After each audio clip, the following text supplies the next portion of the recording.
I'm Sean Cockrell. Welcome to Pecan Peak Ranch. In this video, I want to show you how I would select and start a retriever, specifically with dove season in mind. This puppy has already been evaluated for tracking abilities with a pass.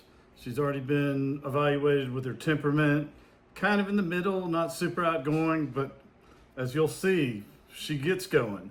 And she gets going on command, which is something I really like to see. So I've evaluated her mentally. She's a little bit aloof, but when it's time to work, she's ready to work. This is a training supplement I'm putting together for training a retriever, actually selection, development, and training of a dog to be a gun dog for a retriever, specifically dove hunting. But here you can see the list of items that I'm looking at. The first thing I want to look at is the fitness, athletic or the physical fitness for the purpose. We're talking about dove hunting here. This dog will certainly be able to perform on a teal hunt. When it gets cold, she doesn't have a very thick coat. She's not going to be a very big dog. She may not be able to handle large water during the cold of the winter. However, on a dove hunt, a smaller, tighter coated Lacey is actually an advantage. I estimate this pup would probably be about 40 pounds. Height, I would guess, would be 18 inches. These are the least important factors, though. I just want to make sure I have a dog of any breed, any crossbreed, that's physically suitable for the retrieving job that I'm going to ask of it. This pup is definitely suitable for a dove hunt in Texas, where the temperatures are usually somewhere close to 100 at the heat of the day, and you know, they'll be cooler in the mornings. This will be a hot weather retrieving dog. She'll still need water, she'll still need shade, all those things like that, but she's not going to have a heat stroke like some of your typical retriever breeds might. Labradors, any kind of those thick coated. At the same time, she is not going to have near the defense against cold that those type of dogs do have. She is also not going to have near the size. I'm guessing that this puppy would try to bring back a goose. It may be in her feet as she's bringing it back, and she may struggle with it. She damn sure try. And I'm about to show you how we look at the try, but let's stay down our list. Physical characteristics for a dove hunting dog, A+. This dog has also been evaluated for tracking. We'll look at that later. Right now, dove season is upon us. So she's got my pass for tracking. She's been evaluated for cattle work. I think she'll do well on treeing. I think she would also be great for hog hunting. Let me show you the 5 categories that we look at here at Pecan Peak Ranch. For one of my fully developed dogs, it's going to be one of my ranch hand dogs. There are 5 categories I look at. Very few dogs are going to accomplish themselves in all 5 categories, but this is the goal. So I'm looking at this wheel of possibilities, and this is what I would call, PPR royal flush. The keys that I'm focused on, that I'm trying to raise and develop dogs for, are these main functional areas. They are all sourced from the natural drives that are in a Lacey dog. These drives are also in other breeds of dogs. When it comes to retrieving, the drive that I need for retrieving is generally present in many breeds of dogs. So this process will work for most any breed of dog as long as it has a decent level of eagerness to please and likes to retrieve. To test it, I will generally test a puppy starting at around 5 weeks with a little toy or anything that it likes, it's chewing on. I will throw it out there and evaluate the puppy. 1, having the eagerness to go get it. 2, the pride. You need the kind of the pride of ownership to kill it and leave it. That type of mentality is not what we're looking for. We're looking for, okay, I got something good, and I would like to see at least a little bit of, and I want to come back to dad. They may skirt around me, and I'll show you some different techniques in some other videos about how I deal with that. But as long as that puppy is going to go after the item, take possession, have that pride of possession, and come back to me. If it doesn't come right back to me, that's not that big a deal. If it grabs it and just runs off and I can't really get it back to me, that just shows that it's got a little bit lower level of eagerness to please. That can be molded into check. The general rule of thumb I have is when I'm playing fetch with a puppy is I want it to, before I'll even start messing with training it as a retriever, I wanted to see it naturally grab something and bring it back towards me, and I'm manipulating this, and this is not training. I'm just evaluating the pup's temperament. I want to see it grab an item, pick it up, hold it in its mouth, and come back towards me 3 times in a row. That's the initial test. If I can't get 3 times, I feel like the pup may just be so focused in other areas genetically that it will not fit my process. My process is based on the process that I read back when I was in college in the book Water Dog. So I'm looking for eagerness. I want eagerness to please, outgoingness, and a little bit of retrieve drive. That is not unique to the Lacey breed. It's not unique to retriever breeds. I see all kinds of breeds being trained with this retrieve drive. My 5 categories from the top. Tracking, that's definitely an important component here because we are going to need to track birds that have walked off or just that we don't know where they are. Okay, so tracking is the key, but we've already evaluated this pup for tracking. The pup has a good nose, it knows how to use its nose, and for a retriever, I like a cross-functional nose, not just ground scent. Retrieving, we're going to use a lot of air scent. We will use ground scent. We will have to, the dog may well have to follow the footprints of a bird as he goes, but retrieving, we're going to need to have that air scent. So when I evaluate a pup for retrieving, I want to see it use ground scent and air scent. And when the air scent is present, I want it to ignore the ground scent to some degree. And then when it's confused and can't find the air scent, I need it to go back to the ground scent. So I need an ambidextrous dog that can use both air and ground. Now, if I got a pup that's just running around high-headed looking for air scent, that may well work here. When you're tracking deer or a bird that's walked off, you really need a dog that can be confused and just figure it out and maybe follow a trail. Category number 2, we just talked about the pup's got to have some retrieve drive. I don't know how to use negative reinforcement to train retrieve.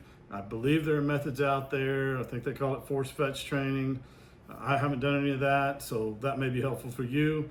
It won't be part of my process. So we're not going to use any kind of a collar or anything like that. This is all going to be a positive reinforcement training method for retrieve. The 3rd category that I develop dogs for is treeing. I'm not talking about cold nose treeing. I'm talking about basic and animals in the area taken to a tree. That part of looking up and using air scent and identifying something in a tree is very helpful for bird hunting. So it's a base function you would need to have because you want dogs that are very optical. So if the dog is all nose, it could be a good retriever, but I need a dog ultimately where we're going to get to with this pup. When I consider it started, I'm going to pull that gun up and that pup is going to have its eyes, just like my eyes down the barrel of that gun. I want that pup following right where I'm pointing. So we'll talk about all that later. For this point, we're just evaluating the pup. Cattle work, we've evaluated this pup for cattle work, and I mean, she's looking dynamite.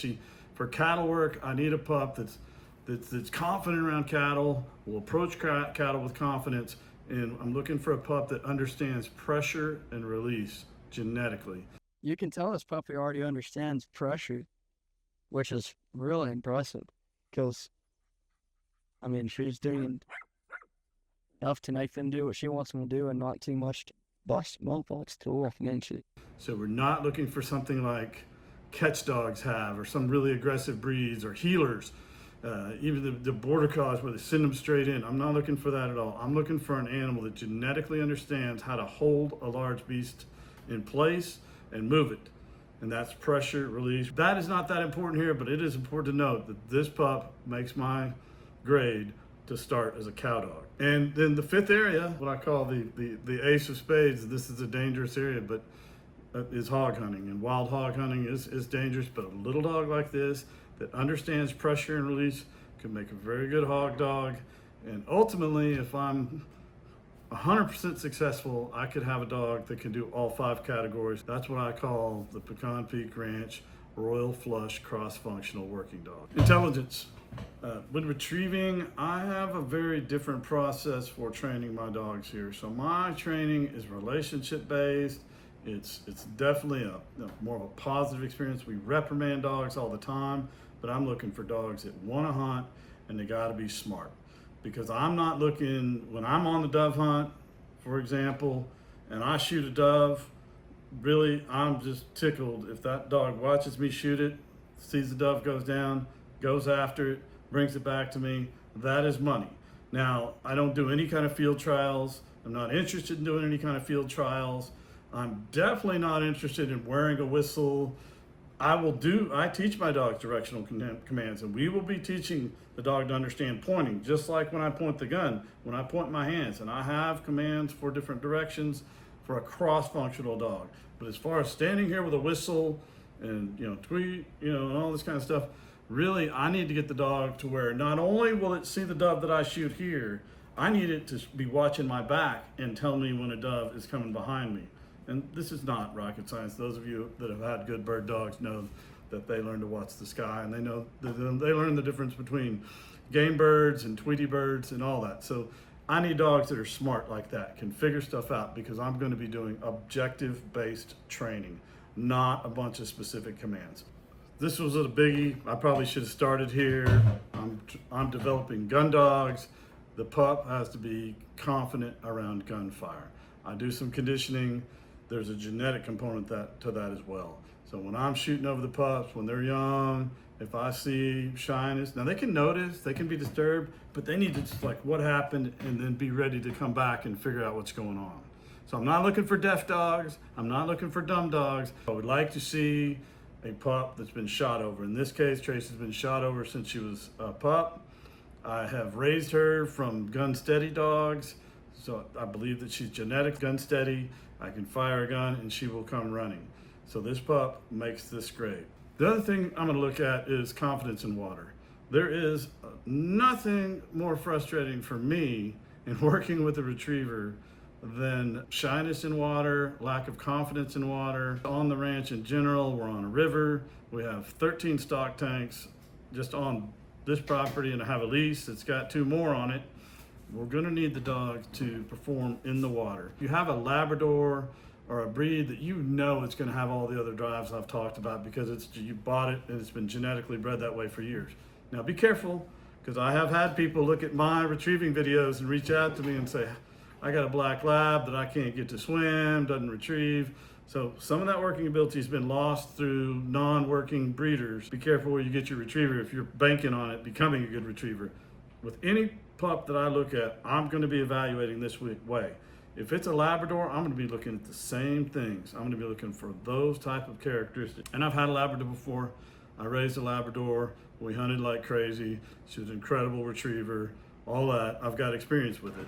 I want to see the pup swimming. If the pup is not going to swim and it's timid around water, it is very hard for me to train with my process, which is really positive reinforcement, which requires a certain level of eagerness and outgoingness and a genetic comfort in water.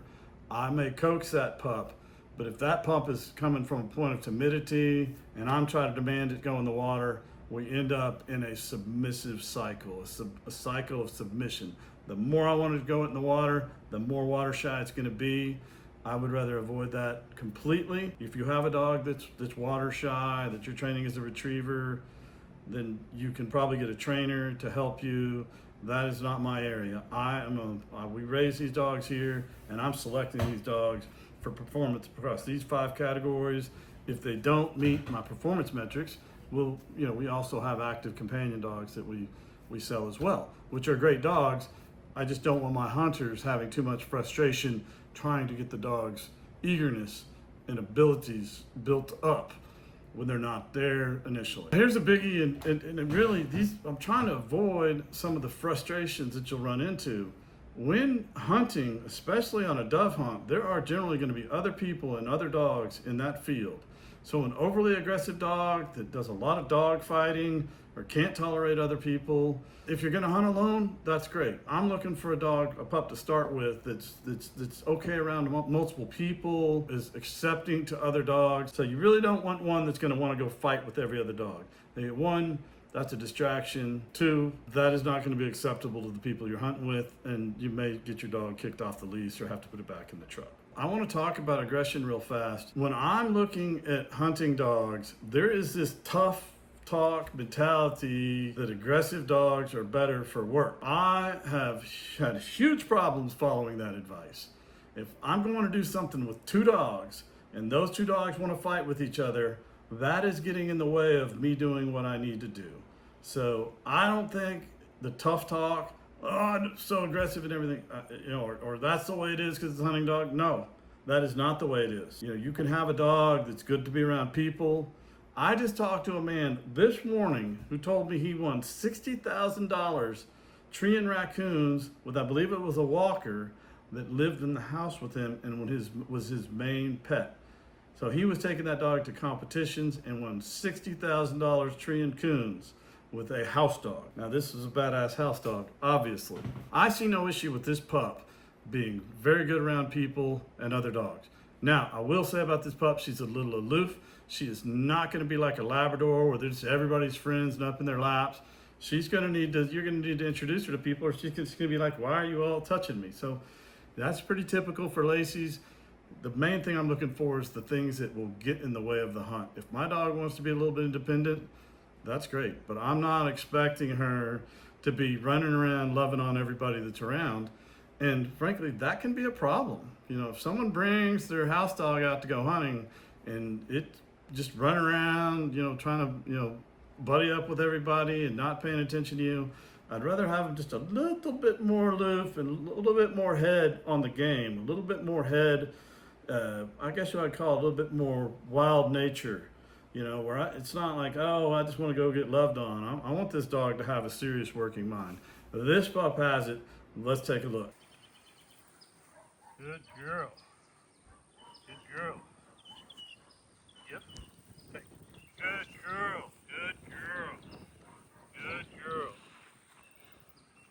I'm trying to get a game of fetch going with this pup. The first thing I noticed, which really makes me happy, is this pup really has a good hold on the toy. And the pup will take it in her mouth and she will hold it. The reason why I think that's so important is you don't always get that. And we can teach them to hold it, and we have some other techniques, but it's a whole lot easier to teach a pup to give you something than to try to make it hold it and keep it in its mouth. So this is a great sign. This pup does it naturally. I love seeing that. Trace. Good girl. Track. Good girl. Good girl. Good girl. Good girl. In this case, we know the pup is a little bit independent, and I see her running off to the side. So I'm gonna head her off. Takes a lot of active movement by me. I think that's very important in training. If you're planning to just sit where you are and, you know, have the pup come to you, no, that's not the deal. The deal is you gotta be physically active and you gotta work with this pup on its terms. So I run over and I grab her. I do not have her drop the item, and she keeps the item in her mouth this whole time, which is amazing. That is much harder to train. She naturally holds the item. So I'm able to take her collar, I take her back to the beginning point and just praise her like crazy. She doesn't really know the game of fetch yet, other than I want to go get something and maybe I'll bring it to him and maybe I'll take it off for myself. So we're going to channel that into her bringing it to me. But right now, that's my job to go head her off. I bring her by the collar back. She holds the item the whole time. I can't tell you how happy this makes me, because that's the handoff that you want. Do not teach your bird retrieving dog to drop something, in my opinion. Do it if you want, at the risk of it dropping stuff at your feet and it flying off and the whole game starts over. I need, if that dog catches a bird alive, which happens all the time, I need that dog put it in my hand and then I can wring its neck. Good girl. Good girl.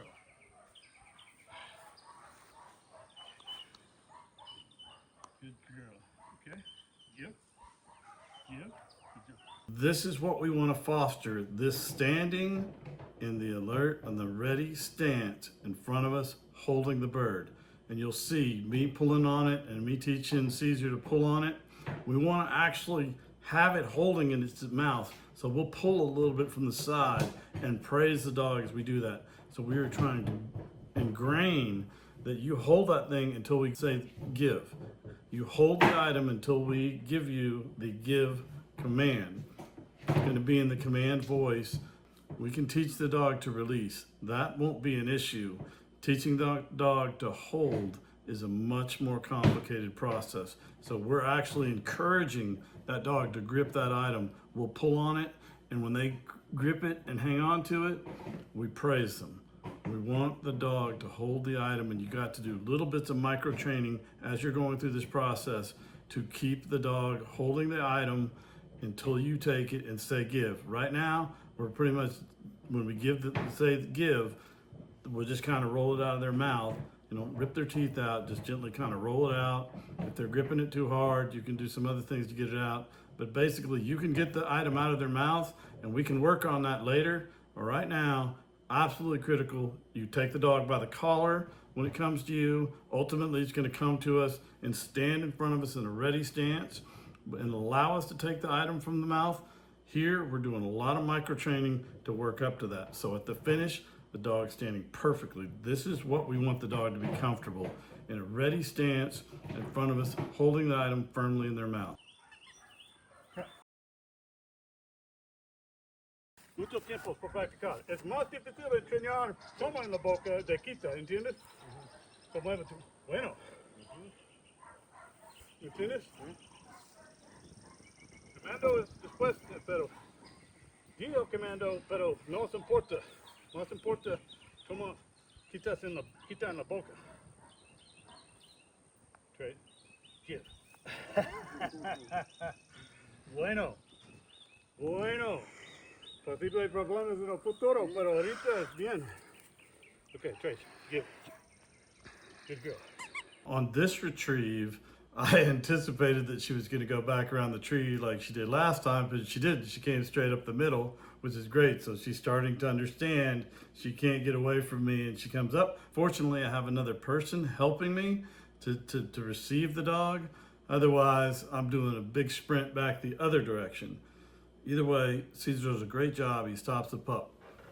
Now here, this is very important. You need to tell your wife, your kids, anybody else, in this case, my hand, who's going to be working with the dog as well, anybody you're hunting with, never tell the dog to drop it.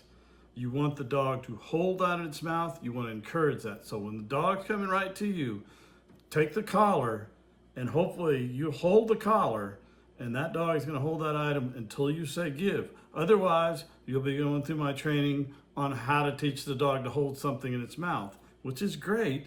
But if you don't have to do that, don't ever do it, and don't ever have anybody untrain that. So here in Spanish, I'll translate for you. Don't let the dog drop it. You know, and the dog's holding it, so don't mess it up.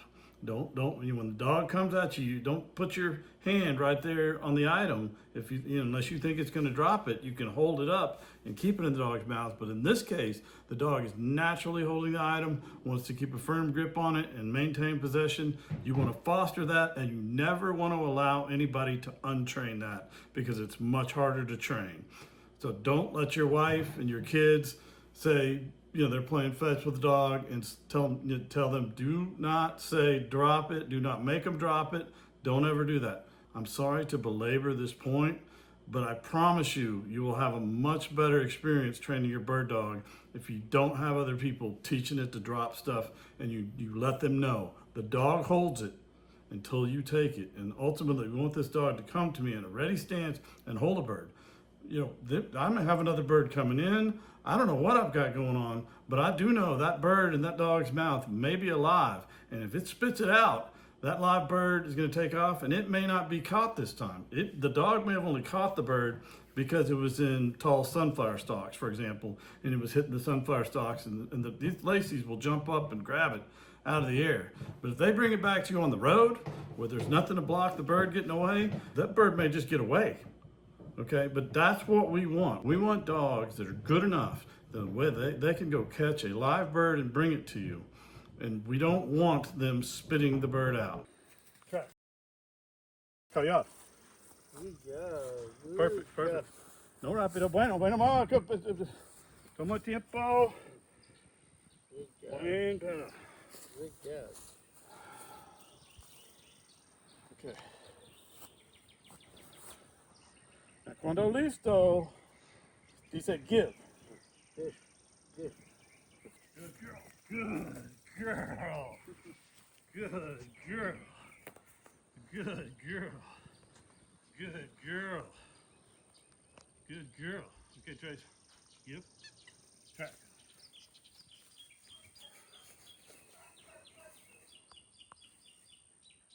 Good girl, Trace. Here. Good girl. Good girl. Wow. Wow. Good girl. Okay. Yeah. Move in. Okay. Yeah. Now let's hit the tank. If we're gonna have an awesome retriever, I don't need it to follow a bunch of directional commands. I don't need it to be blowing a damn whistle. I don't need it to be healing 100%. I need it to perform on a hunt. And if we're hunting a water hole, which happens pretty much every evening in Texas, on a lot of hunts, if we will hunt near a water hole, the bird falls in the water. If you've got a retriever that'll retrieve out in the field, that's okay. But if you want a great retriever, you shoot a dove in that pond, that dog needs to go get it.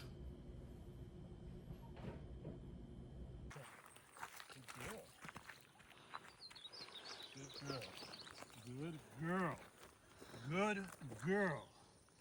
Good girl. Yeah, good girl. Good girl.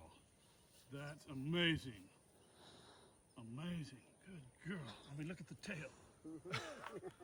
Bonanza. Okay, give. Right, Trace. Right.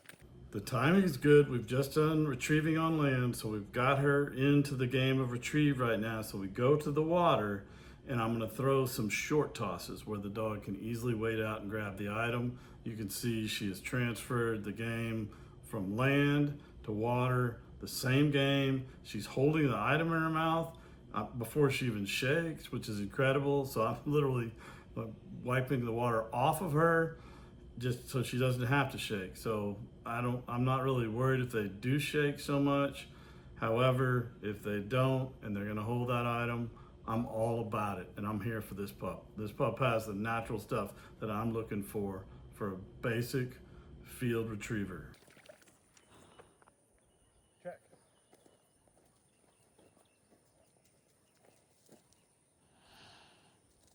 Good girl. Good girl, Trace. Good girl. Good girl. Good girl. Good girl.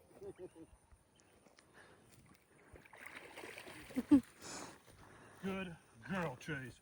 That's amazing.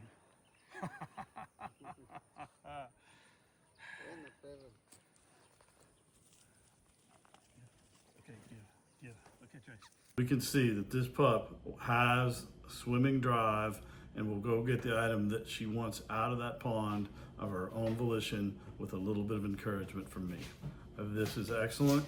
If you want to have a good retriever, I wouldn't worry about all the other stuff. The things that I'm showing you right here are the keys to having a good retriever. You may go hunting with somebody, and if your dog does all this, they may sit there, well, really, it needs to honor another dog's retrieve, it needs to heal. No, it doesn't need any of that.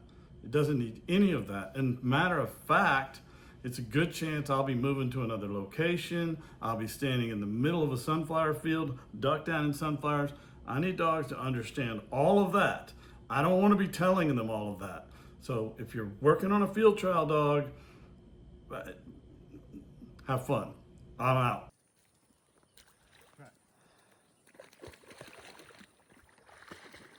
Good girl. Good girl, Trace. Good girl. Good girl. Good girl. Give. Trace, no more. Track.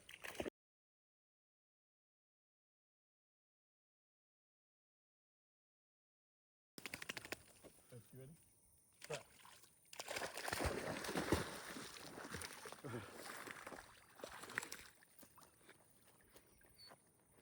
Good. Good girl, Trace. Good girl. So when I'm talking about intelligence and objective-based training, this is what I'm talking about. The pup, they all have trouble. They're learning to swim. Her form is not that great, and they have to, grab an item. She misses the item, but she doesn't forget about it. She remembers, and she knows I'm supposed to go get that item. I'm not telling her to go back and get it. Love it. I absolutely love it. She stays with it. She turns back around and gets the item. These are the things that I'm seeing in this pup that I really love. Maybe she'll fall off in a few days. No, I don't think so. I think this pup has what it takes to be the whole five. this pup has what it takes. And not every dog's going to get such opportunities. And by the way, when you invest in the first 3 items, then you go to cattle, there's risk. And then you go to hogs, and there's a lot of risk.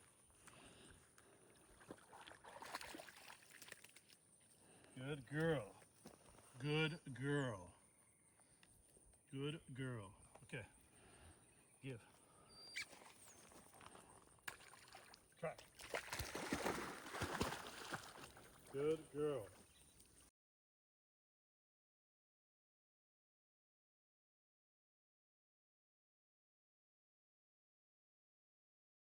Girl. Give. Okay. Bueno. Hope this helps you select and start a retriever for this dove season. If you're looking for one, I have this one and I have others. Thank you. Take care.